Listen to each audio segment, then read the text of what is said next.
evening. Can I have your attention, please?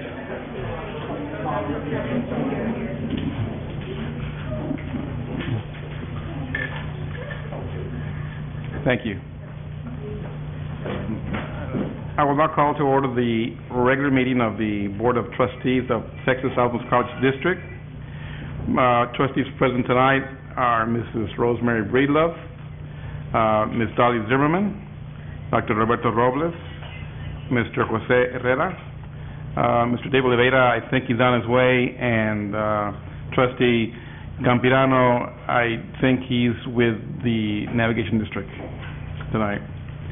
So we also have Dr. Garcia. So first item is I'm going to ask Dr. Garcia to make an introduction, please.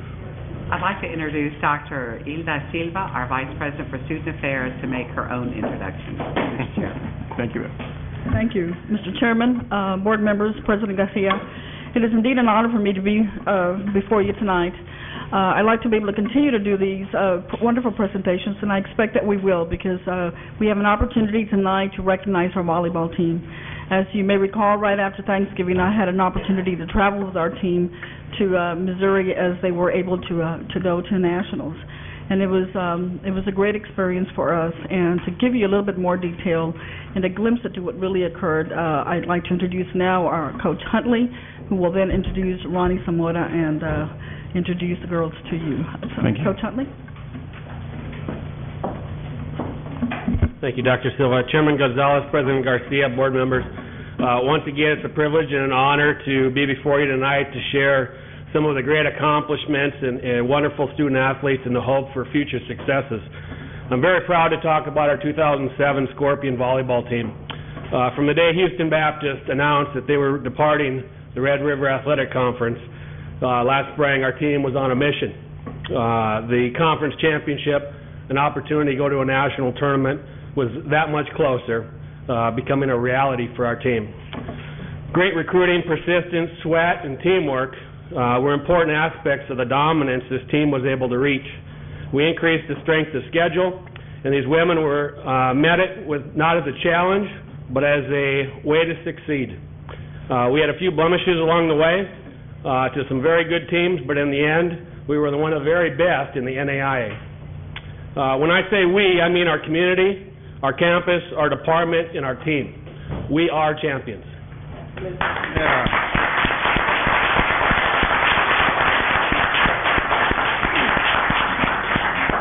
In the end, we lost to the number 1 and number 2 ranked teams in the nation and in the tournament.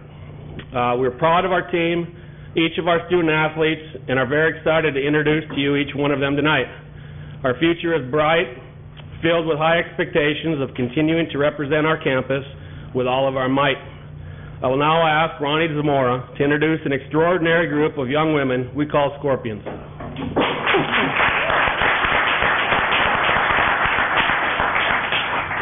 Thank you, Dan. Chairman Gonzalez, members of the board, Dr. Garcia, it's my pleasure to introduce to you the 2007 UTB-TSC Scorpion women's volleyball team. We had an outstanding year. I had the luxury of watching all of their home games, home matches, going with them to the regional tournament, the national tournament, bringing to you webcasts of their matches. Hope you were able to listen to some of them and enjoy the great success that we enjoyed here in the athletic department throughout the entire season. I have the honor of doing a lot of introductions of teams at our pep rallies every time.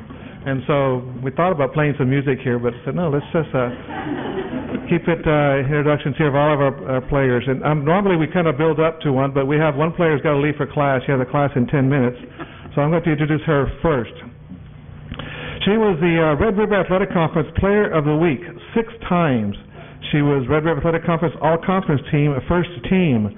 Red River Athletic Conference Player of the Year, Red River Athletic Conference Front Row Specialist of the Year, Red River Athletic Conference Freshman of the Year, the NAIA Region 6 Player of the Week 5 times, NAIA Region 6 All-Tournament Team First Team, NAIA Region 6 All-Tournament Team Most Valuable Player, NAIA National Tournament All-Tournament Team Second Team, and NAIA All-America Second Team. From 6'2", from Sao Paulo, Brazil, our freshman, Thalita Alapapita Milosauskas.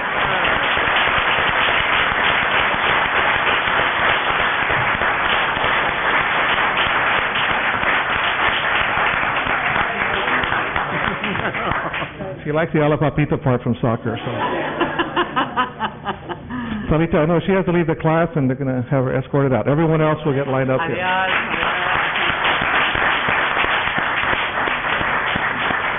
Next, I'd like to bring on a freshman of 5'2" from McAllen Memorial High School, number 17, Jenny Soto.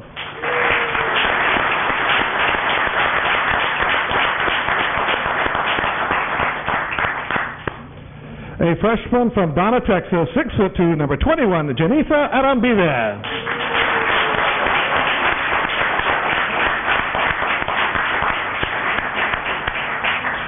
A freshman defensive specialist, 5'2", from Brownsville Rivera High School, number 5, Leslie Montes.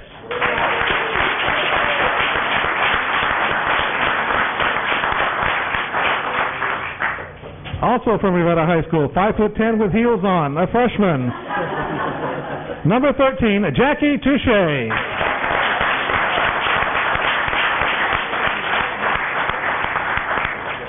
Another freshman, she came from Hannah High School, 5'8", number 11, Nikki Barrera.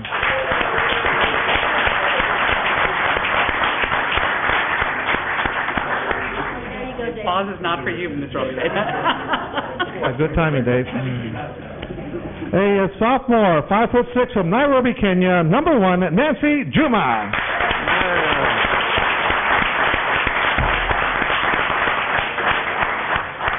We have one other sophomore. She is not with us tonight. She was our libero throughout the season. Also from Hannah High School, sophomore Vivi Lozano, not here tonight.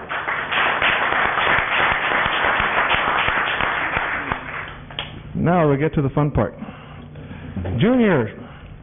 She was Red River Athletic Conference Player of the Week Award one time, Red River Athletic Conference All-Conference First Team, NAI Region 6 Player of the Week, and NAI Region 6 All-Tournament Team First Team. She comes to us from Lima, Peru, 5'11", number 20, Claudia Alarcon.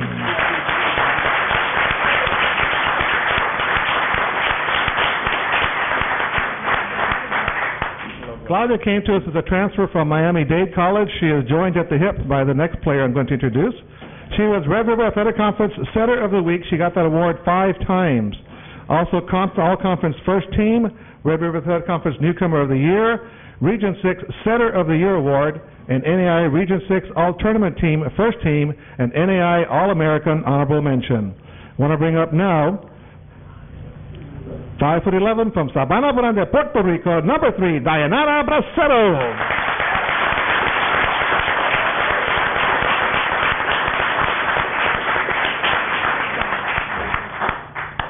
Another junior, Red River Athletic Conference All-Conference Team First Team for the last 2 years. She has been with us 2 years. She was also our only fall athlete and one of 2 during this past calendar year to receive the NAIA Daktronics Scholar Athlete Award with a GPA of 3.77. She is a junior coming to us from Omaha, Nebraska, number 7, Katie Japp.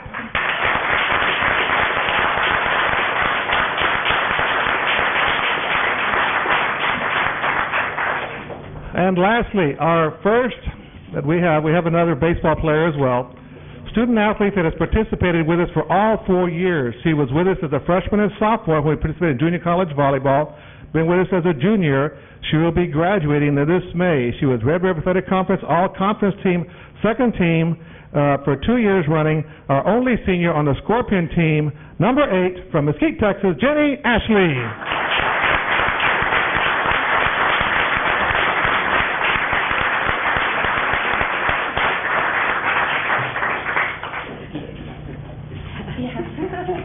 Members of the board, Dr. Garcia, and the audience, now proud to recognize your 2007 UTB-TSC women's volleyball team.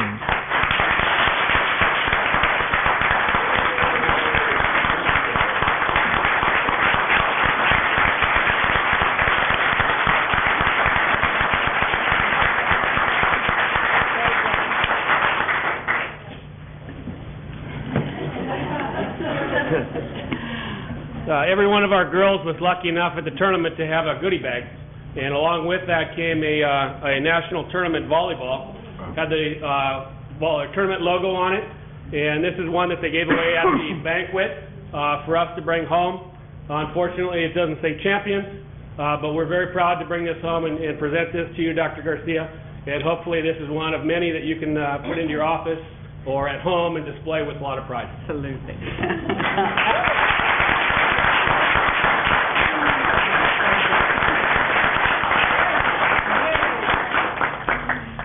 Thank you, ladies, very, very much for representing us so well. We're very, very proud of you. We can hardly contain ourselves. You know that. We did follow you. We weren't with you the whole time there, but we certainly were in spirit. And what our athletic director says is absolutely true.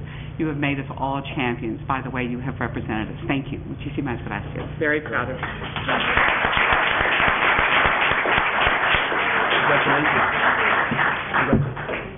Thank you. What a great honor this is. We can't pick better goodwill ambassadors than these girls for our campus. Thank you very much, ladies.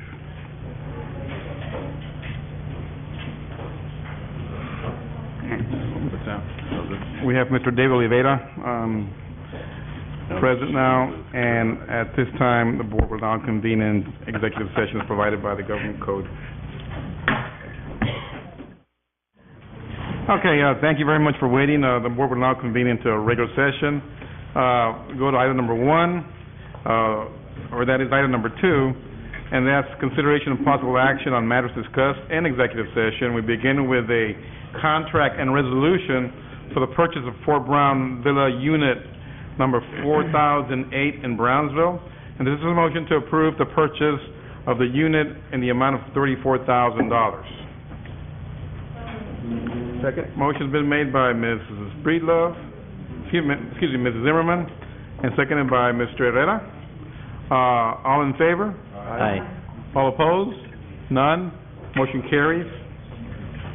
Next item is a contract and resolution for the purchase of Fort Brownsville 1, Unit 1017. This is a motion to approve the purchase of that unit in the amount of $34,000. So moved. So motion's been made by Dr. Robles, second by Ms. Zimmerman. All in favor? Aye. All opposed? None. Motion carries. The unit, the contract and resolution for the purchase of unit 5007 will be tabled. You need a motion for that? May I have a motion? So moved. Second. Motion made by Mr. Herrera, second by Mr. Oliveira. All in favor? Aye. All opposed? None. Motion carries. We move on to the contract and resolution for the purchase of Fort Brownsville 2, Unit 12F. This is a motion to approve a unit in the amount of $47,279. So moved. Motion moved by Ms. Breedlove, second by Mr. Herrera. All in favor? Aye. All opposed? None. Motion carries. Contract and resolution for the purchase of Lot 18, Block 12, Colonia Alta Vista in Brownsville. And this is a purchase of a lot of unimproved property in the amount of $35,000. So moved. Motion's made by Dr. Robles, second by Ms. Zimmerman. All in favor? Aye. Did I say that? No? Ms. Breedlove? All in favor? Aye. All We're opposed? going to get name tags for you, Mr. No. What it is, I'm listening to your voices. Sometimes you sound the same. All in favor? Aye. All opposed? None. Motion carries. It's a tough Forgiving crowd. crowd tonight. Tough crowd. Yeah. It's just crowd. Okay. We now move into item number 3, and that is the approval of the minutes of the December 20th meeting. May I have a motion to approve? So moved. Motion's been made by Mr. Herrera. I think there's just an error in, We do that after, don't we? We just second it first? Is there a clarification? There was a clarification. You know, I do like to think that I'm godly, but I can't be at two places at once. And it says under item 4 that I seconded a motion. I was at absent last month. Okay, so the record will reflect that you were not there, and so we'll amend the minutes to reflect that change. I guess it was Ms. Bridlow. So, They look a lot alike, yeah. subject to the change requested and moved by Mrs. Zimmerman, do we have a motion to accept this minutes? I'll second it. So favor, it's been moved by, who was it? Guys. By Mr. Herrera. And then I'll second by Ms. Breedlove. Okay, order the name tags, please. No. All in favor? Aye. All opposed, none, motion carries. Item number 4, speakers to the agenda items and public discussion. Do we have any? No speakers? Thank you, Claudia. Item number 5 is a board briefing on the satisfactory academic progress update, and I'll call our provost, Dr. Jose Martin, to present this item to the board.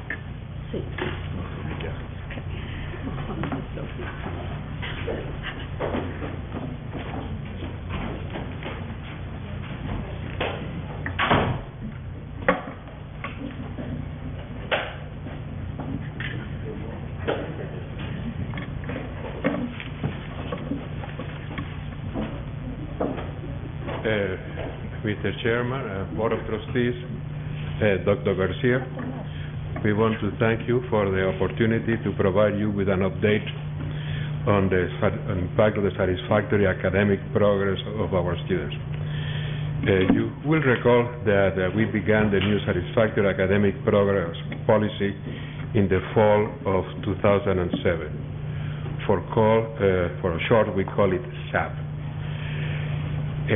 You also remember some of the rationale for the new standards. One was the awareness that external drivers may lead to the wrong behavior by students. They may lead them into incur indebtedness, loans that they cannot pay for, and they may also lead them to embark in academic courses that lead to failure that they cannot get out. We also had a commitment to spend district resources effectively and responsibly in terms of use of facility, faculty resources, and budget. We also had a commitment to student success on the basis of heightened expectations from them, in terms of the district support for the in-district upper division student, and the commitment to hold harmless all students doing satisfactory progress. Institutional commitment to stronger student support was also part of the change in policy through scholarships, advisors and faculty, counseling, and financial advice.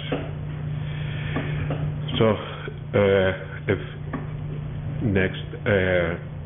effective fall of 2007, the students at UTB-TSC must maintain a cumulative grade point average of 2 and a cumulative completion rate of 70%. We had many discussions about the amount of debt that the students are accumulating, and the state of Texas is focusing on the amount of time that it takes a student to graduate with a degree. So we have included, as part of our SAP, the 70% completion rate. There is also a new law passed by the state legislature that requires all incoming freshmen in the fall of 2007 to complete all but 6 classes what they earned their degree. For a typical bachelor's degree, freshmen will be required to complete 85% of all classes attended. I have much detail here about the new standards that we have covered earlier. If you want to, I can return back to this item later, but I know that we are short of time. So let me just remind you that if a student does not meet SAP standards after 1 semester, they will be placed on probation. They will be eligible for financial aid, but they must meet SAP requirements in order to continue their studies. If they don't meet the SAP during the term, they will be suspended for a whole semester, and there are all kinds of implications for that. At the start of the fall term and throughout the semester, many faculty and staff have worked tirelessly to inform students of our new policy. Students received a letter and other forms of communication from the Vice President for Academic Affairs explaining our new SAP standards. They received emails, faculty-led in-class discussions, and advisors and mentors spent considerable time providing information to students on the new standards. A new program called Early Alert was also activated, providing a system whereby a faculty member can alert our support services of students who exhibit signs of possible failure during the term. This sign may include not attending classes, failing to turn in assignments, or poor grades. Students are then contacted by the advising center and are encouraged to meet with their professor and not directed to the learning assistance centers for students. So we are at the end of that first semester, and we need to go back and see what are the results of the policy. On three basic issues: how did the students perform as one? How did the new policy affect enrollment, if any? And what are the implications of the changes in enrollment as a result of that policy? So first, let's look at how did students perform. We have determined the following. For the fall of 2007,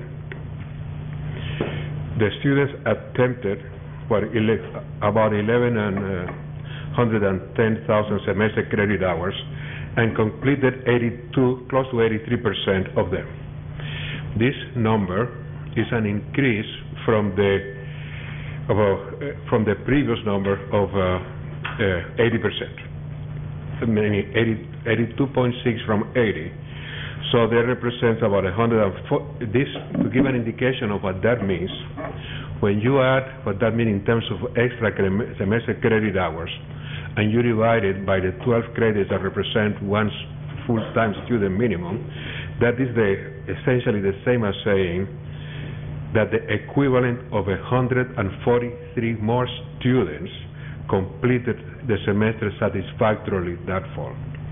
So that is a very impressive result for the first semester of the policy. Another interesting result is that also expected is that they withdrew from only 4.9% of the hours they enrolled in. That's in the second paragraph over there. This number is about half of the numbers withdrawn from the fall of 2006. That is the equivalent to 210 less students that withdrew from courses. Those two items were to be expected. When there is a penalty for withdrawal, you are less likely to withdraw, and if you have a fighting chance to pass, you'll pass, and you wouldn't if you had not completed the course. Of course, there is also a downside, and the downside is that students failed close to 12% of the hours they enrolled, while before they had failed 10.6%. This represents also about 100 more students than in the previous semesters. So there are pros and there are cons on this equation. I think that it is the fact of having an equivalent of 143 more students completing satisfactorily the results are impressive. Is an impressive result. At the end of the fall, the staff calculated the current GPA, a completion rate for students, and these are the results. 2,154 students have been placed on probation. 674 students have been suspended. This is comparable to the number that we estimated last spring and reported to you at the retreat. The number is 20.4% of the students, and is 568 more than we had in the fall of the previous years. The number of students placed on suspension is actually less than the 800 students that we predicted last spring. They represent 6.4% of the student population. Let's take a look at how did the freshmen perform. Remember, the freshmen cannot be placed on suspension this year because everybody gets one semester break. They can be doing satisfactory progress, or they can be on probation. So the 39% of the students at the end of the fall of the freshmen have been placed on probation, which is very close, a little bit less than the 40% for the first year earlier. 61% met both the GPA and the grade point average and completion rate standards. 2% made the GPA but did not do the completion. 26% met neither of the criteria, and 11% did not meet the GPA but met the completion rate. All of that has some kind of information that can be used at some point. This means, however, that we do have a lot of work to do with the freshmen that enrolled this year at the university if we want to retain them, if we don't want to lose them after the current spring term. How did the non-freshmen perform? Of the about 9,000 non-freshmen, 6,855 met both cumulative and completion rate standards. This represents... Excuse me, Dr. Monte, Yes, ma'am. maybe I forgot. Tell me what a non-freshman is? Somebody who's still... Somebody who is not a freshman, somebody who is has either completed enough credits to be considered a soft second year, third year, or a fourth year. We are separating the class that have been here. Essentially, the first one is the one that started this year. Okay? Okay. So 75% of all the non-freshman students are doing satisfactorily. 11%, 169, met the GPA but failed to meet the completion rate requirement. 3% did not meet either of the standards, and 11% met the cum but did not meet the GPA. By now, I hope that you are comfortable enough with GPA, etc., that I can use it in the... What are the financial implications? At the last payment deadline, which was last Friday, the 11th, we voided about 680 students due to non-payment. This occurred over the weekend. At the same time, students continued to register, and we know that we had about 300 students registered over the weekend, of which 200 were students that had been voided due to non-pay. You might think of that what you may, but some of the cases may be that somebody was not really in the classes they wanted, and they were waiting to see where the seats were available that were more convenient, and they did the equivalent that was sort of halfway free. I was referring to what they call in eBay the sniper, at the last minute looking for the right class assignments. What are the financial implications? At the last payment deadline, based on the enrollment management report dated day before yesterday, we have enrolled 10,552 students. For budget purposes, we have assumed a non-dual student head count of 11,133. The difference of 581 students represents 6,383 semester credit hours, or $1,043,000. Assuming past history, about 11 additional students may be voided due to non-payment by the late payment deadline, and may add another $164,000 in deficit, for a total of $1.2 million. We will continue to evaluate the data and update you as new information is provided.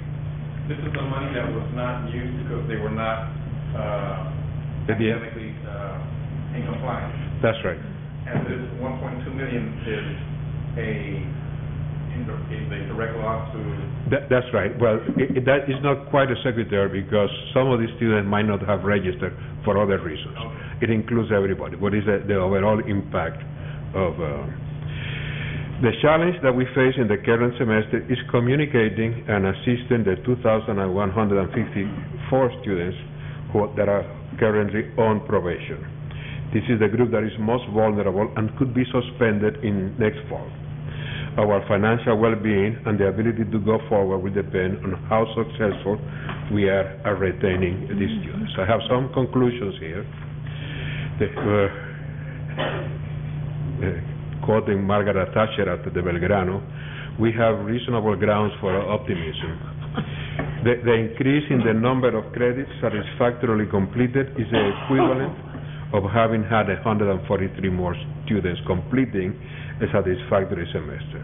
In terms of enrollment, the decrease in the number of non-dual students taking only on the graduate courses has gone down, unexpected and predicted, but the actual percent decrease is less than some of us predicted. Another positive aspect is in the spring, in spite of the overall reduction in enrollment, and in spite of the new SAP policy, which is much more restricted than before, undergraduate students took close to 5% more upper division courses than last year. This is essentially the equivalent of 100 students taking upper division courses for a semester. This represents many students who are the most closer to graduation. We are still analyzing the numbers to estimate how much of this success was due to the generous Trustees scholarship. Remember, one of the intentions was to help ensure students' success by making it possible that they didn't face a financial block as they went to upper division talking about the in-district students. Rosemary and I want to take a moment to thank all of the members of the university community who have worked tireless to implement our new SAP standards. Everyone in Academic Affairs Division who supported students during this transmission, advisors and volunteer faculty members working during the winter break. For some of us were relaxing, they were right here. Advise all of the students who have been placed on probation. Hard-working employees in the registrars and admissions office spent countless hours reviewing student records and answering numerous questions. Office of Data Management and Reporting has been constantly updating and interpreting the data as we all anxiously await the latest figure. This is almost like war, reports on the war front, keeping it every day. And what is it? 11 o'clock, let's look at it. The Business Affairs Division team spent numerous hours mining data and assisting students with payment options. During the semester and registration, the better-than-expected results owe much to the efforts of our professional staff and literally everyone in student affairs. In fact, every division, partnerships, student affairs, external affairs, has done everything possible to support our students and make it possible for them to succeed. And that is one major reason why the numbers are not anywhere as ominous as they look when we were predicting this semester's performance or expectations on the basis of last year's student behavior. Thank you very much. No, go ahead, please. Well, I assume that those that are on probation, we have lots of counselors working with these we want to keep these. We want to bring them back into the fold. So I assume, you can bring a horse to water, but what do we do? There's a plan, I'm sure. We have a plan. That part of what I mentioned was its constant activities focused towards the student, and in fact they cannot even register without being personally advised by having an advisor, and in many of the areas the students are actually expected to sign a contract saying what they are going to do if they are going to be approved for registration again. So it is serious. Okay. And in addition to that, everybody is trying to help them now. Dr. Robles? Yeah, Mr. Chairman, may I add to that, Dr. Martin, that I went this afternoon with Dr. Garcia to visit the the old Leitner Student Center, which has been renovated, and they've done an outstanding job. The facility looks very professional. All the advisors and counselors are ready to help the students in whatever deficiencies they may be in. And it's kind of like a clinic, where the students just walk in and first come, first serve basis, and there are practically no waiting lines. And so anybody that needs assistance has that opportunity. And I'm sure that if they want to come with their parents or whatever, that they can come and get all the advice and counseling that's necessary to achieve, to hopefully help them achieve their goal of getting a good education here on campus. And I want to add something to that as well, Dr. Robles, and that is, remember, one of the objectives and the goals of the new policy was to make it simple, so that everybody could buy in. If there is a policy that one doesn't understand or doesn't remember, it's very hard to be assertive and be helpful and feel like you are doing somebody any good. This one, everybody gets it. And so that really has made it much easier for the faculty to get much heavily involved, the advisors and staff. Just about everybody in campus knows 2 and 70. And so that has been one of the big advantages of the new policy. There also are advisors. We still have a very high student-to-advisor ratio. There is no question. It's still something like 500 students per advisor. So I don't want to pretend that that still is not a very serious situation. But all those students that are in good standing often don't go to advising. So you have to kind of subtract 75%, I think is what the number was, of our students and the non-freshman student who was in good standing. So they kind of get off that list. But we also have counselors that see students. So if you put all those advisors and all the counselors, and then we have folks that are members of the faculty that advise in their specific colleges or schools. So there's different options for students and then often a non-advisor, a non-counselor advises. So that, as Jose mentions, now the policy is so clear that more people feel comfortable explaining to students what it is that's happening to them and why they're in trouble. So there certainly is an increased awareness on campus of what the new criteria are, how it applies, and what the responsibilities of the students are. It doesn't diminish the serious impact that it has had on many, many students and their lives this semester. Dr. Martin, how many semesters will pass before we have an accurate picture as to how the SAP affects the length of graduation time for our students? Again, in engineering, we learned that it is very hard to make predictions about nonlinear problems. And this is a non-linear problem because of the consequences that we cannot verify. For example, if you have a climate, I keep saying one of the most important directors or affectors of a behavior, particularly for the young person, is peer pressure. If you are in a group in which half of the, if your average grade point is C, but everybody around is a D or failing out or not showing up for class, you feel like you are a star. But when the situation changes, all of a sudden you better shape up or else you're out.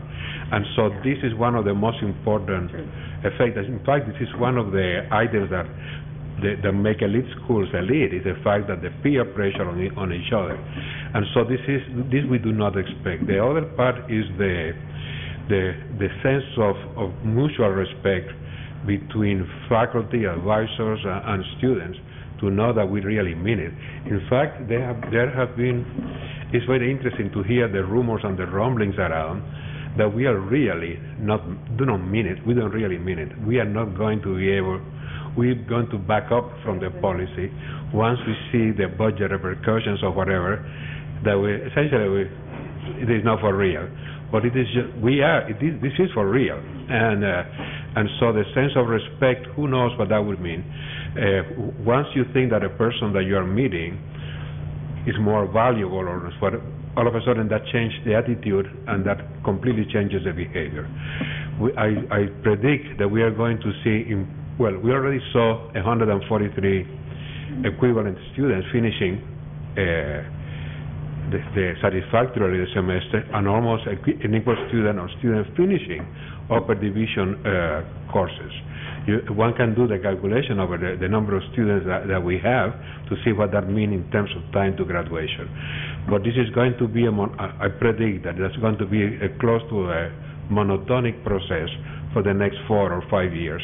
I also predict that in 4 years we would be at a new stability point, and then we have to decide where do we go from there. Okay. Thank you, sir. I got one question, Dr. Well, I actually have two. Can you tell how many of these students that are actually not making it through, not being successful, how many are from our area, if not all of them? It's very close to the average, which is around 90%. 90% of the students that are not making it are local students? Yes, that's right. Okay, and how are we feeding this information to our independent school system? Well, we do have all... And the reason, excuse me for interrupting, the reason I ask that is because I believe that if they're not being successful at completing the courses or maintaining a 2.0 and finishing up their 70% of their classes, then obviously the lack of preparation is somewhere along the line. Of course, there's going to be some other factors that we don't know. But are we relating this information to our independent school system so that they do it? Absolutely. We have been working with the high schools for many years now, and they are also very aware of our new policies. Remember, this a carrot and the stick, okay? On the one part, the new policy makes it, ensures that students think of what they are doing before they start. The second part is that we need to do everything possible so that the students are better prepared when they come here.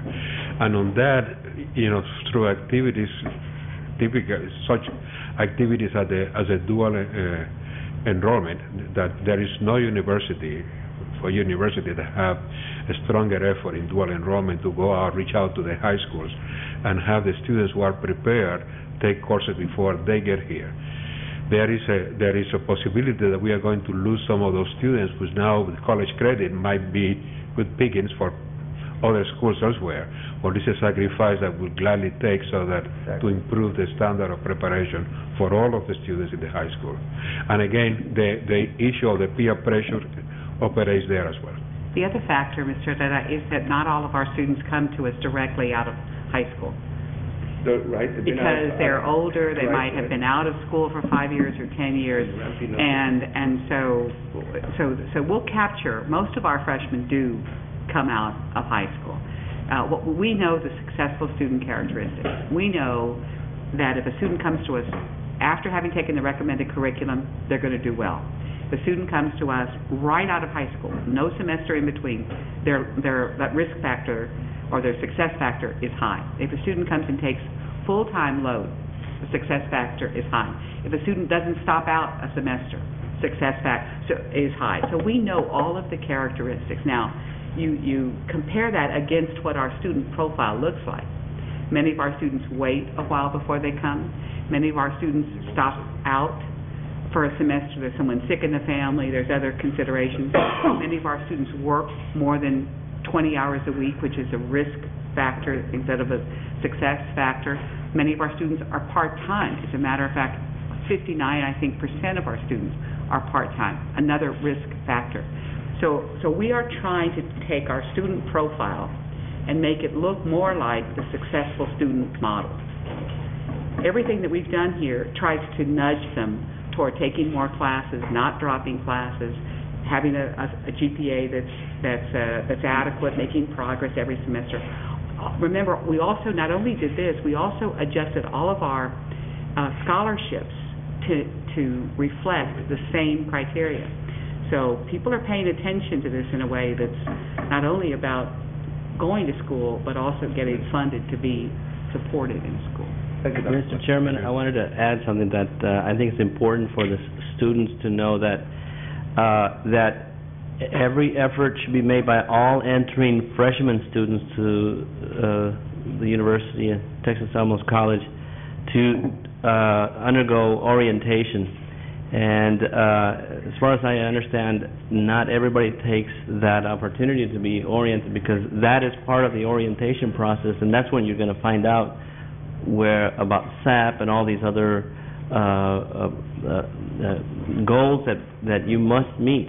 And you, as a entering freshman, you don't want to be halfway through the semester and start flunking out and figuring out that you're going to be in trouble, and you should have gotten that information at the beginning of the entering year. So, but what percent of the entering students go through orientation? That's a very good question. Let's see, Dr. Silva, do you have that?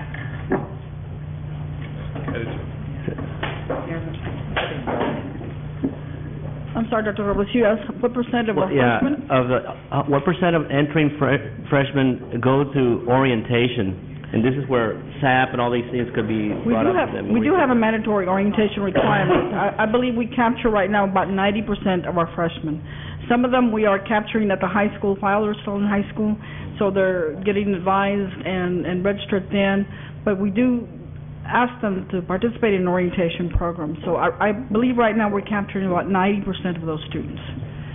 And then some of them come to us because they come to us already with some dual credit, perhaps don't come to that freshman orientation because they're already come to us with some credit. But we're looking at those processes. We're also looking into developing an online orientation specific to perhaps a transfer student or a student that may already have some credit as a result of dual. So, but you're right, orientation is critical, and we're looking into trying to make sure that we capture all students. Right, thank you. Mr. Chairman, one other point, I think we're all also concerned that we don't want our students saddled with a debt that they're unable to pay back. And if they are, if this is a free ride and they're collecting debt, and then they don't have a degree to pay for that when they get out, it's something we as community members are concerned about. We don't want that to happen to our students. With permission, I would also mention that in spite, at first point, it might appear harsh, the policy in comparison with previous standards. But first of all, two things must be noted. One is the principle of open admissions to everybody remain unchanged. And the second is that everybody gets a second chance and even a third chance. It's just giving some time off to cool off, to mature, get out some of that extra energy or immaturity, and when you are ready, you come back on the conditions where we'll be waiting and welcoming you again. That's so true. Yes. Thank you, sir. Thank you, Dr. Martin. Okay, move on to item number 6, the Physical Facilities Committee. The item is the competitive seal proposal for the construction of the Center for Early Childhood Studies. Mr. Chairman, I'd like to make a motion that we table this item till the board's able to get some more information on this. Okay. Second. Okay, so, and would this allow us to complete the, I'm sorry? Yes. Are we still allowed to, let me move into discussion of this item. If we were to table this for a relatively short period of time to get more information, would this allow us to complete the deadlines that we have imposed on this project? The proposals all were required to be submitted. They have to hold them, the prices for 60 days. The bids came in on December the 19th, so that gives us till about February the 19th. We can ask them to hold their prices. We can ask all the proposers to hold their prices. And we're scheduled to have our next board meeting before that date? Or do we have to get We'd have to have a special meeting. Yeah, because I think our proposed meeting date is, the 20th of February, so that would be almost 2 weeks, after that. So we would have to have a special meeting on this. Or if they grant extension, it would be okay. Do it. Move it up. Do we have any further discussion on Dr. Robles on this? No, not at all. Just ready to... I'm just suggesting that there might be some opportunity for clarification that might allow you to think of not tabling it. Would you like to take that opportunity? No, then go ahead and table it, and we need some more information, and probably would meet before the 19th of February. Just plan on meeting Yeah. before the 19th. Are you going to be in town? Yeah. You're not going to be in town? Okay, do we still need to hear the presentation by Ms. Bravo, or are you just saying that you want to table this at this time? No. So, motion's been done by Ms. Breedlove. There is a second by Ms. Zimmerman. Is there any further discussion on this item?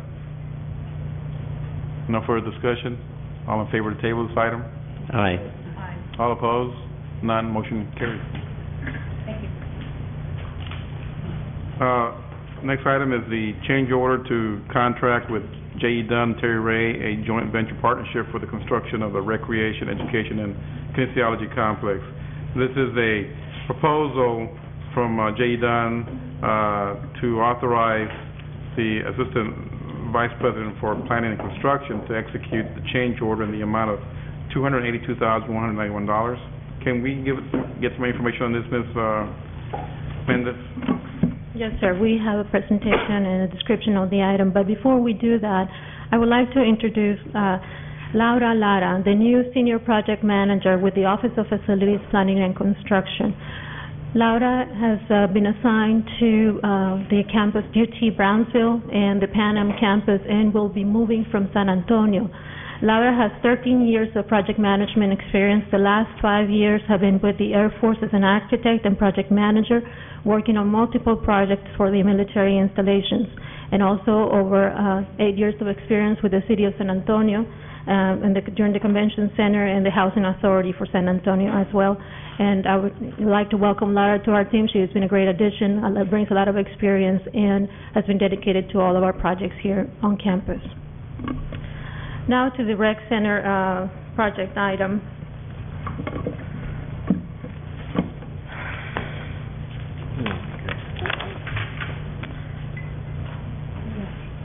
This map represents the master plan for the professional zone and the peninsula. As you can see, we anticipate a lot of growth in the area of the professional zone, the student housing, and the peninsula. In the professional zone, we are currently under construction for the library and the classrooms. In the peninsula, we will soon begin with the construction of the Center for Early Childhood Studies. Growth is planned as well in housing, with the addition of potentially 400 beds, with a complete build-out for the peninsula over 1,100 beds. Through coordinated efforts and planning among all the architects involved in the projects for the new construction, we were able to determine the capacity of the thermal plant and the chill water lines that are required to bring cooling needs to all of these projects. We were able then to determine the needs for growth in that infrastructure. The existing infrastructure, the thermal plant that is there today and the associated lines, feed the education and business complex. Since the Rec Center contract has already been awarded, the project managers from Brothers and Associates and the Office of Facilities Planning and Construction determined that extending the existing contract will provide the best value to Texas Southmost College. We proceeded to request pricing from J. Dunn and Terry Ray Venture for an extension of the chill water line that feeds the Rec Center. That is under contract right now with J. Dunn. We asked them for pricing for an extension of the line to housing right in front of the Center for Early Childhood Studies. Through an estimate done by the Office of Facilities Planning and Construction, we were able to determine by adding this to the existing contract, we're saving approximately $63,000. That's because by extending the current contract, we don't have to pay for additional mobilization charges, insurance requirements, or we don't have to pay escalation on that line because we are receiving the same prices that we received a year ago. In addition to that line, we are asking to extend another 2-inch PVC line. Through the planning process, an innovative design evolved that will allow the university to realize substantial savings in water consumption. The design calls for this 2-inch water line that captures the condensate water of the air handling units in each one of the buildings at the education and business complex. This water is then returned to the thermal plant, recycled, and produces saving in consumption and then less use of chemicals to clean up the water, since that water is already being cleaned through the process of the thermal plant. Dr. Pearson, you had a comment about that design from the physical plant folks? Mr. Chairman, members of the board, this is one of the very pleasant opportunities to be able to inform you of cost savings that are taking place in this project as a consequence of the efforts of some of our own physical plant personnel. Bill Harris, our HVAC foreman for thermal plants and energy management systems physical plant, has made a significant cost savings and green contribution that will wind up saving us substantial dollars in the years to come. As Veronica mentioned, the 2-inch return pipe is going to save us money in several ways. First, it saves money because much less in the way of city water has to be used. Second, money is saved because the condensate water is super clean, meaning that treatment chemicals are unnecessary to use, or at least used in such quantities in the thermal plant. And third, maintenance costs are reduced because the condensate water doesn't cause scale in the cooling towers that has to be removed. And Bill Harris has implemented this already in EDBC, and it was through his suggestion we've decided to include that as a part of this project. When the new projects are completed, when the thermal plant is operating at capacity, Bill estimates that we'll be saving some $4 million gallons of water annually. And so I'd like to take this opportunity to recognize Bill Harris, thank Bill and his colleagues at Physical Plant for their contributions. When we met Monday on this case with Mr. Capilano and I believe Mr. Dr. Robles, one of the points that he was making was that there's no doubt that we need to have this done. But as far as the allocation of cost for specific projects, he was asking, do we allocate the chill water lines to the Center for Early Childhood Studies project and allocate the other line to the President Rex project? Do we do that, or are we just lumping both under one project and not separating both projects? Mr. Chairman, the answer to that, after Mr. Campirano asked that question, I clarified it. The issue is we can, with the cost savings that Ms. Mendez mentioned, execute this as a change order to a pre-existing contract with J.E. Dunn Terry Ray. If we were to do this, we would have to competitively bid it out and to some other firm. We can't simply collapse this into the Center for Early Childhood Studies because the guaranteed maximum price for that project has not yet been approved. Thank you. And Mr. Chairman, in your binders, there's supporting documentation for the change order, and this item requires a motion. Board members, any further discussion on this item? Yeah, so it's two things that we have to vote on? Labor and a water line. One It is is only one item, sir. $282,000. It's one item, Dr. Robles, and I was just breaking it up because we had discussed it that way earlier. We're looking at accepting the change order to authorize both lines that were presented, the chill water and the return line, which is one cost expense to the university. Yeah, but what is the total? $282,191. So the extension to the Childhood Center is that broken down in here?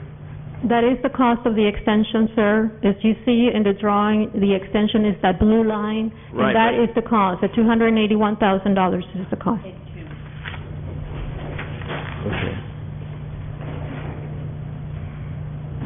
Yeah, but what I'm saying here is that I have a document here that says, maybe I'm looking at the wrong one, but there's nothing in here. There's an additional contract amount of $282,191,000. But if I'm quickly reading through this, I don't see the extension into the Childhood Center in this thing. Yes, sir. It's described right above that number 1 and number 2. There's two little paragraphs there. Yeah, I see one. I believe the question that Dr. Robles is asking is that from that line where we connect to the Child Care Center, that will be part of the Child Care Center project. Okay, yeah. I think it's the number 1. Is that correct? Yeah. There's one price. Yeah, because it doesn't say Childhood Center. It just says Yes, sir. it just says the Village at Fort Brown. That's the one. Yeah. Okay. And the villas at Fort Brown, or the Yeah. VS at Fort Brown, are, in fact, the Child Care Center. Yeah. Yes. That's why I got a little Okay. confused. But the total on the document says $286,125 to be increased. Right, this is furthermore, a cost of change order. Number 2 will include construction and so on and so forth. Then it says $286,125. And what we need to vote on here says $282,191. Where's the additional $4,000? Is that the $3,934? That's correct, sir. That's the CMC. Okay. Well, make sure. I'll make that motion. So, motion to accept the proposed change order has been made by Ms. Breedlove, second by Dr. Robles. All in favor? Aye. All opposed? None. Motion carries.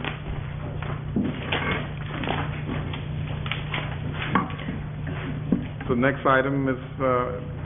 Mendez, is that yours? Dr. Martin will be presenting the program for ITech next. Okay. So next we have the acceptance of the guaranteed maximum price for interior renovations at the ITech campus. And this is to authorize Spall Glass contractors to proceed with Part 2 of the construction phase services for limited site and interior renovations to ITech in the amount of $4,619,678.00. Dr. Martin? Yes, again, thank you all for the opportunity to take us up to date on this. According to the Texas Education Code, I'm going back track a little on the role of the community college.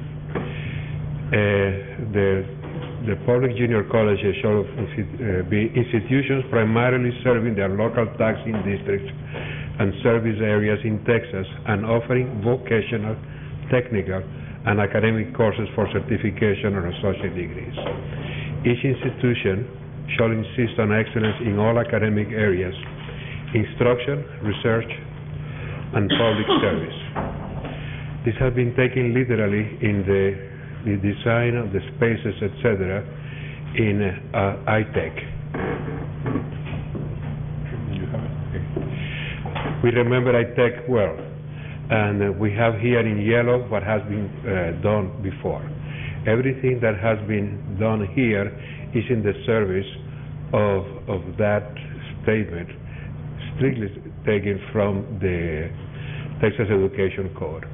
The Technical Training Center is devoted exclusively to occupational and technical programs in support of the community as it now stands.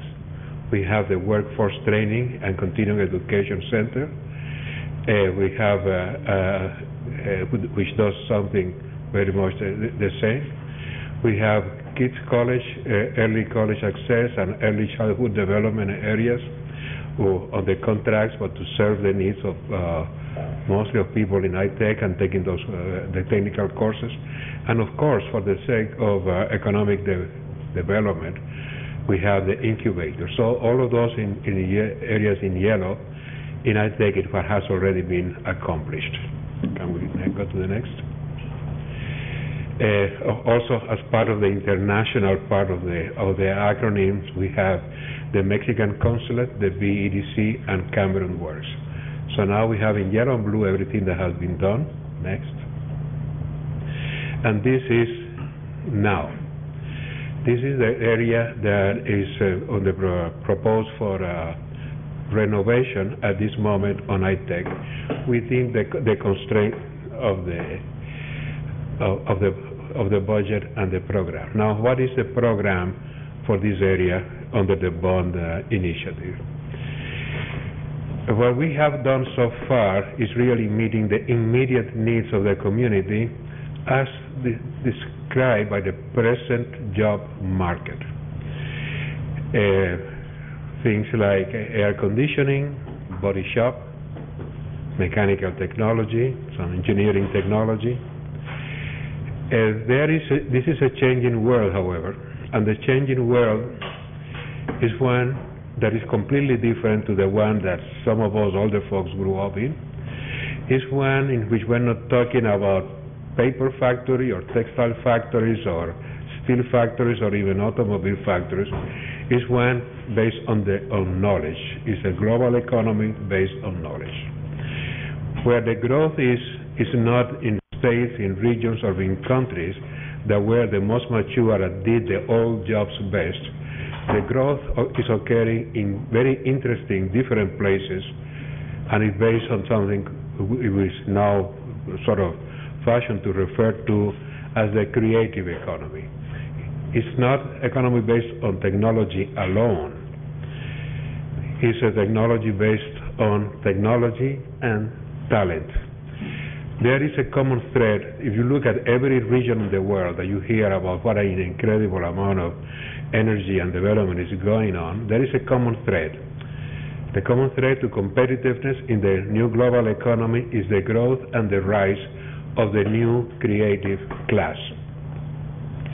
And there is all kinds of interesting anecdotes and places you don't expect around the world where this is happening. One hotspot of economic activity in the world happens to be in a city called Wellington, who happens to be in New Zealand. And why in the world with Wellington, New Zealand, at the other end of the world, all of a sudden have one of the highest rates of economic development in the whole world? where 40% of the population from 10% 20 years ago is now devoted to the knowledge economy and creative activities. Well, Wellington, New Zealand managed to attract people who were creative. And if you ever saw a movie called The Lord of the Rings, you might wonder where in the world that movie was made. As you can surmise, it was not made in Hollywood.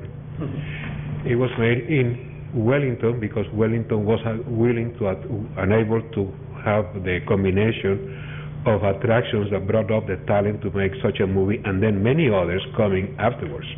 And so most of the science fiction and other films that you see now are being produced there.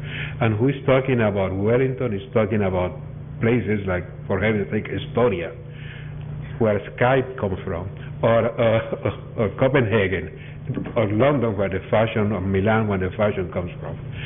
So part of the mission of, as we try to address the development needs of the community, is to bring that creative spark, to create the conditions, not only to meet the needs perceived now by the job market, but what is going to happen next.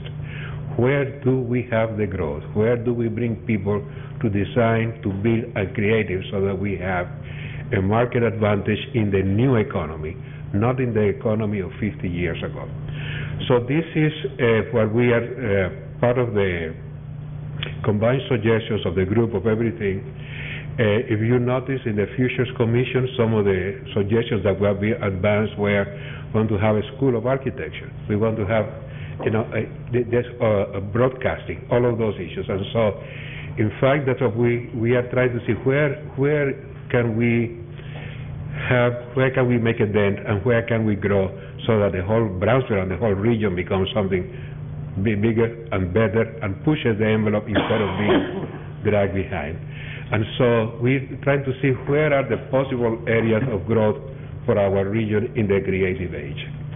Well, one of them is, of course, biotechnology. We have heard about San Antonio, not tourism, biotechnology, and we are not doing too bad on there. As you know, we are now one of the 5 universities in the state that has the most to show in terms of biotechnology progress, as accounted for on the basis of external funding. Another one is aerospace. And the check mark there is we're not doing that bad either. In this case, we are 4th in the state in external funding to aerospace technology.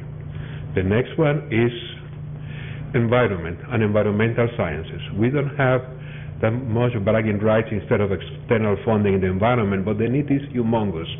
And thanks to the effort of our environmental sciences and the chemistry department here, we have really come a long ways. Our enrollment in those areas is literally exploding. We are beginning to get some external grants to work on projects ranging from the Laguna Madre to many others, and environmental protection. And so that, Marcus, we are ready to say we are covering this, and we have champions that can lead us there. The next one is information technology, computer sciences, software engineering, etc. Our computer sciences department is really also beginning to make great strides, and so is computer information systems and business technology under the leadership of our new dean, who is a computer scientist himself. We have, I'm remarking that my fingers are getting tired of writing approving all of the proposals that are coming out from that department, trying to catch up with physics and biotechnology in a hurry. They are trying also to intercept their own future. So there goes another mark. What else is there? The real sparkle is in communication broadcasting. UTB-TSC realizes the importance of developing a communication technology program that will articulate with and support the academic communications program. The proposal is to develop space at the iTech campus that will house the technical aspects of communication training, including a professional broadcast facility. Students will learn skills including field reporting, video digital editing, sound recording, news reporting, set production, direction, and all the technical skills necessary to work and function in print and electronic media and corporate America. The ultimate goal of the program and facility is to produce highly skilled entry-level professionals. You all are aware of the great success of our present special communication program. This is an academic program, and we're in negotiations with broadcaster station, radio station, TV station to bring in the support for the communication broadcasting technology. And the next one, of course, is sustainable construction. We have a construction boom in South Texas. And unfortunately, when you walk around, we drive around with very few exceptions, most of what you see, it really doesn't look like it has been optimized for the conditions of our environment and our climate. What we have seen, what we are going to be seeing soon in another meeting is today we just heard about the possibilities for recycling some of the water, but we are also talking about introducing new construction concepts that somehow make sense in our climate, that doesn't become refuge for roaches and other bugs, termites or whatever, that are energy efficient, etc. But that's just the beginning. Ideally, we would like to make iTech a showplace for sustainable architecture and sustainable construction. But we are a long ways from that yet. We have to start someplace. And on these two issues of communication, broadcasting, and sustainable construction or architecture, I want to remind you of a line by Arthur Koestler of the importance of viability of every step. If you just want to be there right away without getting there, and you don't look at the viability of every step going there, you're not going to get anywhere. And so these two don't have an okay mark yet, because we really are beginning to get started on that. But what we are recommending is that we add the sizzle and the sparkle of creativity of iTech by bringing two programs for which we know that there is going to be a tremendous market, the possibility to make have an economic impact immediately and an economic impact in the long range, to bring creative people to work together, and whether it is in broadcasting or whether it is in the new design of construction and or architecture, that would turn iTech into the center for creativity and a place where everybody wants to be in, like Wellington, New Zealand. And so this is part of the program that we have. This is that center part of iTech that we have been talking about. And the suggestion that we are bringing to your attention is, here is an area on the redevelopment plan dedicated to communications technology, communication and broadcasting, all of those areas that I mentioned before. It is to the left of the main entrance. The next one on top is for architecture or sustainable architecture, or actually pre-architecture, as we do our baby steps in this direction towards sustainability. Those are the two new technical programs to start that we are suggesting, that we brought on with the sizzle and the sparkle to iTech. Next one, great. We have there for the other reference, we have the Mexican consulate on the BEDC to the right, and then we have the need for more student services. And our people, particularly in enrollment management, but also in student affairs, have been setting up these one-stop shops. We have one here in Tandy, we have several in other places. We have had them in malls and markets where the students can come in and get all of the information that they need about our courses, availability, the grades, etc., using the same technology that we are developing. And so part of the area that we are proposing here at the entrance is to create a one-stop shop for our students to increase the traffic and have them exposed to this sizzle and sparkle that we are talking about here. Next is classrooms. We need all the classrooms in the world, and we need a large inventory of classrooms. We need large classrooms, we need medium, really large classrooms, we need medium classrooms, we need seminar rooms. And every time we come up with a possibility, whether it is a new early high school, or whether it is a new class, or whatever it is, it is hard to overemphasize the limitation imposed by the limit of the inventory of the classrooms that we have on the classes of offerings that we can have, not only to our present students, but to our potential students. And so, basic to everything that we do has to be, let's provide more classroom space of the type that the students need, so we can offer the classes there at the time the students want it. And so that is the general project and the composition of the spaces here. I want to mention that in this program, keeping a very careful, watchful eye of the budget limitations. We have academic affairs have been working very closely with external affairs. I appreciate the cooperation of Dr. Zavaleta and Jim Holt, Dr. Dameron, and many others in the design of these facilities and taking care of facilities coordination for the need. I want to mention remember that Kel Munoz architects were the winners in the design competition and were selected as architects for the project. And as a result of the request for proposal, Paul Glass was selected as construction manager for the renovations at ITEC. Delighted to introduce Ms. Veronica Mendez, who will provide additional information about the work done so far and the next steps for proceeding with the renovation for the program spaces. Ms. Mendez. Thank you, Dr. Martin. I'd like to take a minute and to take the board through the series of events that had happened so far at ITEC. In July of 2007, we had the new thermal plant completed at the ITEC thermal plant at the ITEC Center. If you remember, there's two cooling towers and two chillers that provided sufficient capacity for the entire campus as we renovated. So there again, we're providing for the infrastructure of the growth of the ITEC.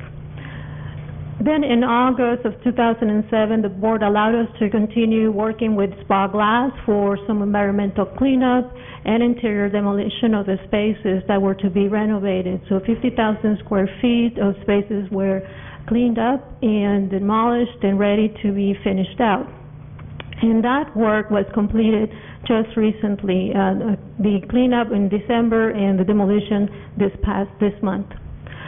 Also going on at ITEC, through an innovative program using the TexMax program, we are doing major roof replacements at ITEC. The board awarded approximately $800,000 of roof repairs that are going on there with Garland Construction. That work is scheduled to be completed in February. Also, in August, the board allowed us to continue working with Spa Glass for site work and landscaping. And the site work, it was to be focused on the main entry with the addition of a new entry drive and landscaping for that area. The landscaping for this area came about, we're going to use some plant material that came about from an innovative partnership that we have with a local developer. Mark Barnard from Coastal Developers approached the university with a proposal to save some trees on the former Crooked Tree site north of Brownsville on Rubén Torres Boulevard. There were over 300 different kinds of trees, including some native trees and some sable palms and Washingtonian palms. And they, knowing that the university is interested in saving some of the trees and the efforts that we do on landscaping, wanted to talk to us about saving these trees. These trees are on the site that will be a new Lowe's store here in Brownsville. Through the contract with Spa Glass, we were able then to purchase these trees, and we will be using this plant material at the ITEC Center. So that's already work that is part of the contract currently existing with Spa Glass. That's in addition to Phase 2, or is that part of Phase 2? That is part of Phase 1 that you've already approved. Okay. And so that work is scheduled to be completed in August of this year. All of the new drive and planting of the trees and all of the work outside. Now, before you today is the interior renovation cost, and we have received the guaranteed maximum price from Spa Glass for the renovation that Dr. Martin described, that will provide the classrooms, the broadcasting studio, and the architectural program, and the other support services. Let me take you through the budget that was allocated for the ITEC project. We had $17 million allocated by the Board of Trustees to this project. The thermal plant expansion cost approximately close to $4 million. We allocated the roof replacement that we talked about, and the contract with Spa Glass, site work, environmental cleanup, and demolition, about $3.3 million. We have other furniture and equipment and other fees allocated for this project, which have give us a total of $12 million committed to the project. We have available for renovation $4.6 million. The contract before you from Spa Glass is within that budget. So at this time, we would like to recommend to the board to authorize to proceed with Spa Glass for Part 2 construction services in the amount of $4,619,678. You know, I believe that all these renovations are so important to energize the monolith of ITEC building. I really believe that in addition to the interior renovations, that once we do the exterior renovation, the landscaping, that's going to change the image, the concept, the desire of people to go out there and do services in that building. And I do remind the public that we do have a master plan on ITEC, and I think at one point that to do the things that we think that should be done, it exceeds what was it like over $100 million. $100 million, and of course we've only got so far 17, but it still is a very worthwhile project that would allow us to free much needed space and to innovate the programs and plans that Dr. Martin mentioned in his presentation. So I'm really looking forward to, once this board, considers this item tonight, that changes are about to happen again at ITEC, and it's going to be a plus for our university. We're very excited. Wasn't it a piece of the bond project? Absolutely. Absolutely. The large. The largest. So, I then will consider a motion to authorize Spa Glass contractors to proceed with Phase 2. And that motion's been made by Ms. Zimmerman. Second by Dr. Robles. All in favor? Aye. All opposed? None? Motion carries. Thank you, Ms. Mendez. Thank you, Dr. Martin. Item number 7 is trustee elections. We're going to call on Dr. Pearson to present this item, and this is going to be a consideration on the authorization to enter into a contract of negotiations with the Cameron County Elections Administrator to conduct the election services that are coming up for May 10th of this year. Thank you, Mr. Chairman. As you know, we have an election scheduled for this May 10th for trustee positions number 1 and number 2. In accordance with Chapter 31.123 of the Election Code, at the December board meeting, you appointed Mr. Alan Peaks, the Assistant Vice President for Facilities Services, to serve as your election agent.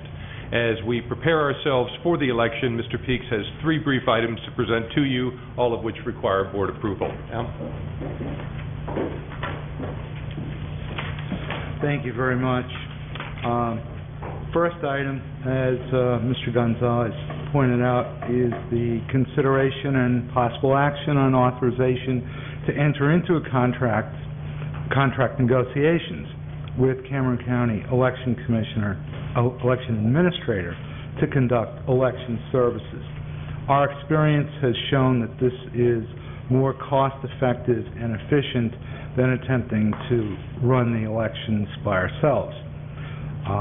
We will have this election on May 10th for positions 1 and 2 on the board. The district's election agent requests authorization to enter into contract negotiations with Cameron County Elections Administrator to conduct the district's election. Final contract, of course, will be presented to you for approval once all details have been resolved. We need a motion to authorize, please. May I have a motion to authorize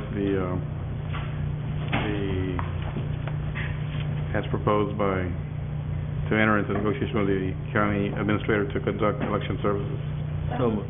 Moved by Ms. Zimmerman, second by Dr. Robles. All in favor? Aye. All opposed? None. Motion carries. Thank you. Second item will require a resolution. Consideration and possible action on adoption of resolution to hold joint elections. Joint elections are simply elections held with other districts. Background is the district will have an election on May 10th, 2008 for positions 1 and 2 on your board.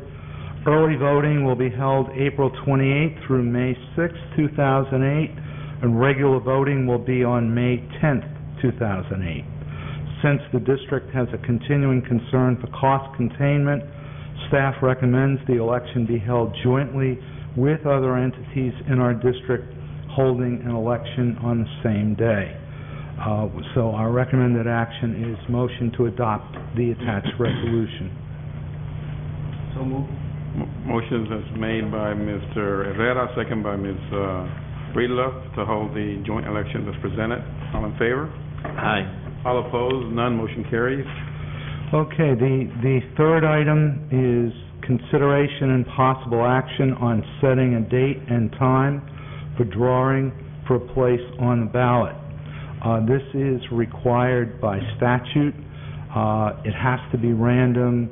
It can't be in alphabetical order, or people might change their names. Folks are invited to come to this or send representatives. The deadline to file applications for a place on the ballot for the May 10th, 2008 Board of Trustees election is Monday, March 10th, 2008 at 5 p.m. In the interest of time, staff recommends holding the drawing the following day at 3 p.m. at the Gorgas Tower. Recommended action is motion to hold the drawing for a place on the TSC district ballot on Tuesday, March 11th, 2008 at 3 p.m. in Gorgas Tower. May I have a motion to have the drawing at Gorgas Tower on that date? Motion made by Ms. Zimmerman, by Ms. Breedlove. Second. Second by Dr. Robles. All in favor? Aye. All opposed? None. Motion carries. Okay, thank you. The last item is an information item only. We will again be an early voting site for the primary.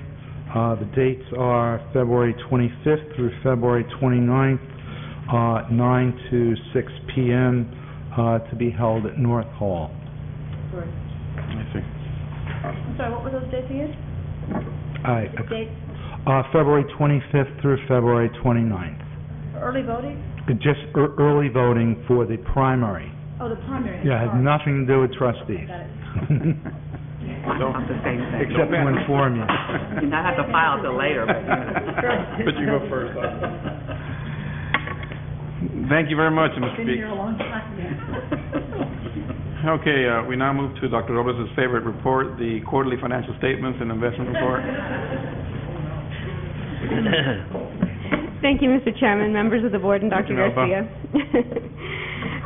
We do have the first quarter financial reports in your binders. They've been included. They are being provided for informational purposes only and do not require any action. The statements are for the fiscal year 2007, 2008, and they cover operations for September, October, and November of 2007. Just a few highlights. Thus far, we're within budget, and tax collections as a percentage of the budget amount are at about 67%. The investment report is also included in your binders. Total interest earned for the first quarter totaled $966,000.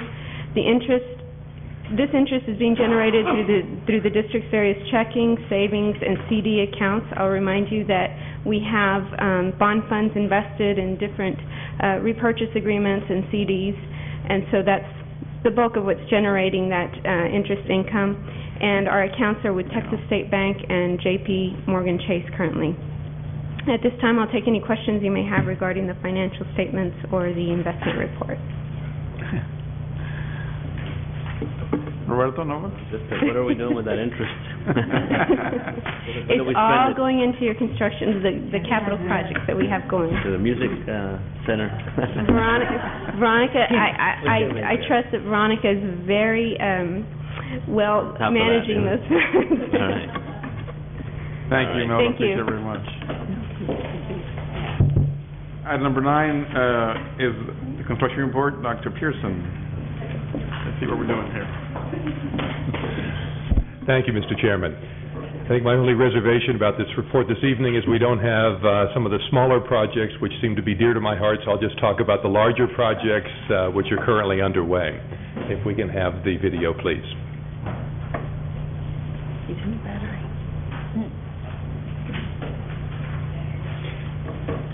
Starting up at the rec center, everyone's had, I believe, at least one visit there, but construction progress continues. Here we see the upper level where the jogging walking track is.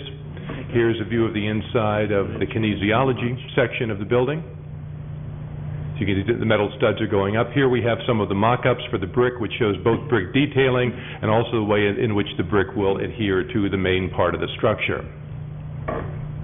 You can see that the cinder block base is going in. And here we have an interesting view as we begin to, from the back of the rec center, looking in the direction of EDBC, and we can see some of the construction cranes which are over by the new library and classroom building.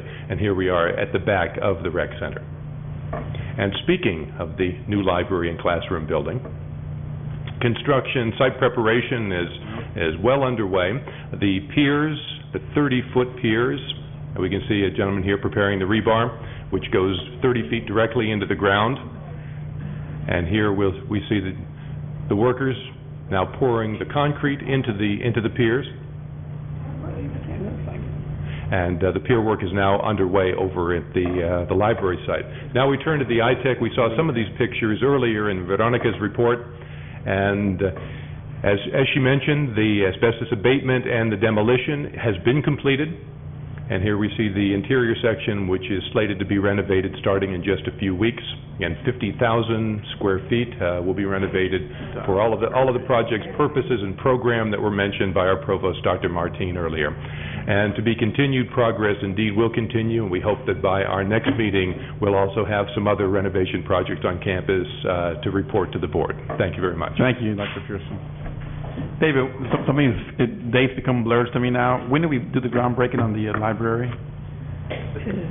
I know it's a very hot day, so it must have been... It was, someone quick remind me, Veronica, when was it? In August. It was in August. August? Wow. Things are really speeding up. And, Mr. Chairman, we anticipate having a groundbreaking for the iTech, which was just approved by the board in a number of weeks. We're hoping, this is a renovation project, and so obviously groundbreaking doesn't happen in precisely the same way as in other ones. We're hoping that when some of the demolition at the exterior has taken place, some of the asphalt has been removed, and we have work underway on the interior, that will bring in some of the trees that Veronica mentioned, and we'll have a groundbreaking, symbolically, the renovation of the facility when we plant the first tree, and we'll make sure to keep the board apprised of that. Thank you, sir.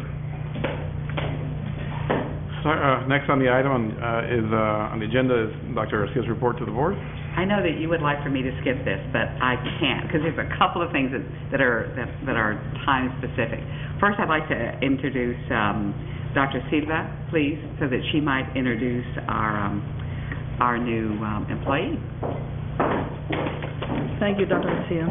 I am pleased to introduce Ms. Sylvia Andial, who now serves as the new Assistant Vice President for Student Affairs. Sylvia is a Brownsville native and a proud graduate of TSC and a graduate of UT Pan American Brownsville.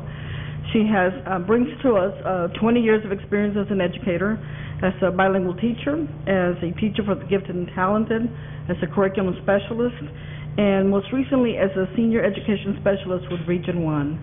With Region 1, she worked as a coordinator for the Gear Up project. We are very happy that she has chosen to come back home and to serve in this capacity. Sylvia will be in charge of most of our TRIO programs.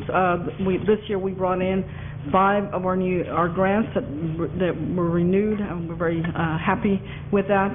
So she will be in charge of those. So it's very in keeping with what she was doing with GEAR Up.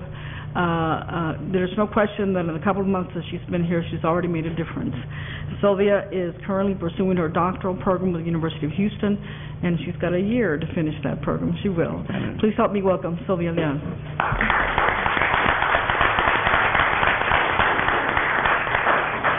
Mr. Chairman, members of the board, and President Garcia, I wanted to tell you that as a proud alumni of this same institution, what an honor it is and a privilege to come back home. Come back home to the institution that provided my initial leadership skills, my skills, and the knowledge to launch my initial career. I am truly honored to come back home and to help our students, our current students, and our future students realize their post-secondary goals as well. Thank you for the opportunity. You're welcome.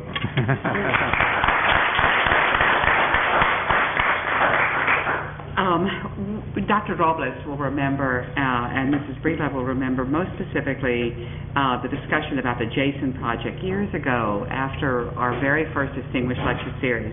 It still lives and is doing quite well, and most recently was a recipient of some money from the Clayburgh Foundation. Robert and Helen Clayburgh Foundation awarded the university almost $200,000 for a proposal written by Mary Jane Chance, who is the director of the Jason Project, with co-investigators Dr. Elizabeth Heiss and Dr. Jude Benavides. Funds from this award will support both the Bahia Grande Wetland Research and Restoration Project, as well as immersion programs for our local school children via the Jason Project. Everything from program fees to software equipment to a website will be funded by the grant. And I wanted you to know how well that's doing.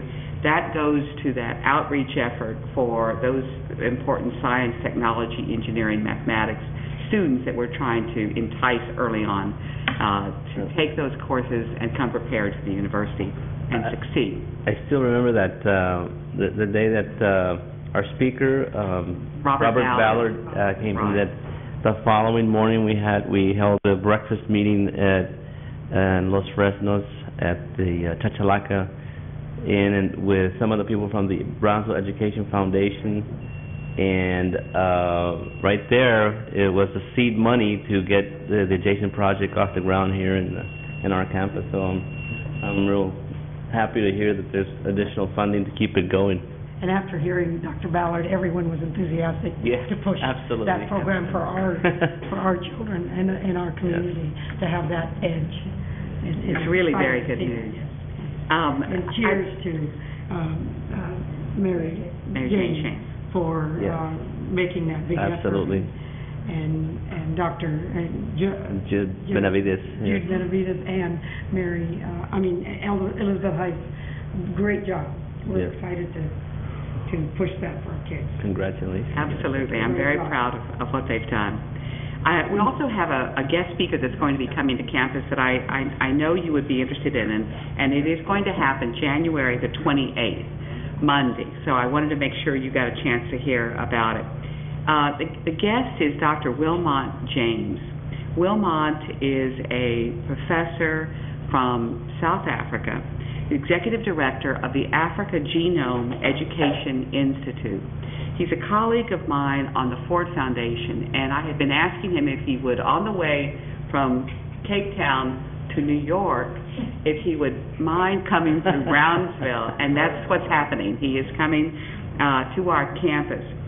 He will provide some lectures and slideshows to students and to others. He is going to be speaking about how human smell works biologically, how human and primate smell evolved in Africa in relation to African odors and the global fragrance industry. He'll also speak about South Africa and the biology of skin color. Dr. James will teach students about the natural vegetation of the African Cape and how we encounter natural and artificially produced fragrances in our lives in everything from laundry detergent to perfumes. He'll also explore our romance with perfumes over the last 2,000 years. Dr. James' speech is a wonderful opportunity for our students and the community to learn about the exciting science of molecular biology and South Africa. He's an honorary professor in the Division of Genetics at the Faculty of Health Sciences at the University of Cape Town and the Department of Sociology at the University of Pretoria. He's also a specialist in democratic politics in South Africa and race relations in comparative perspective. Dr. James is a regular editorial writer in South Africa and an executive director of the Institute for Democracy in South Africa and the Human Sciences Research Council. Recently, he held visiting positions as a professor at Yale, at Indiana University, with the American Bar Association, and with California Institute of Technology. His doctorate is in sociology from the University of Wisconsin-Madison, and has served in many administrative positions shortly after Nelson Mandela was elected and in assisting in the transition to a free country. It is my pleasure to have invited him and for him to have accepted. So you'll be hopefully reminded several times about this. Really would like for you to come and meet him. And finally, we have a Martin Luther King celebration scheduled for January the 30th. On Wednesday. That's not actually Martin Luther King Day, but it is the best we can do to celebrate it and have people on campus. It will involve Girl Scouts from Incarnate Word Academy and the Children's Voices of the Rio Grande Valley that will perform. Our keynote speaker is George McShane, who is the Vice President of the Harlingen School District. His speech will describe how Martin Luther King's accomplishments have impacted his life. Our history professor, Dr. Manuel Medrano, will also conduct reading featuring children as part of the program. And there will be an art display by Sister Marilyn Springs in the lobby.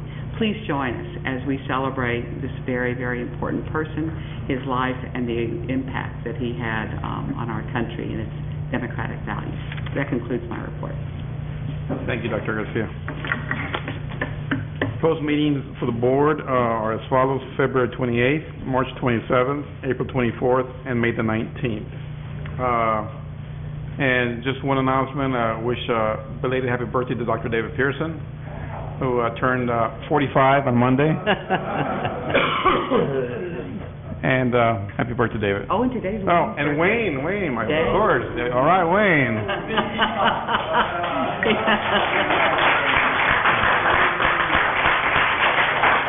And he turned 40, right, Wayne? Okay. The new grandfather. So, and congratulations on your new grandchild, Wayne. So, may I have a motion to adjourn, please?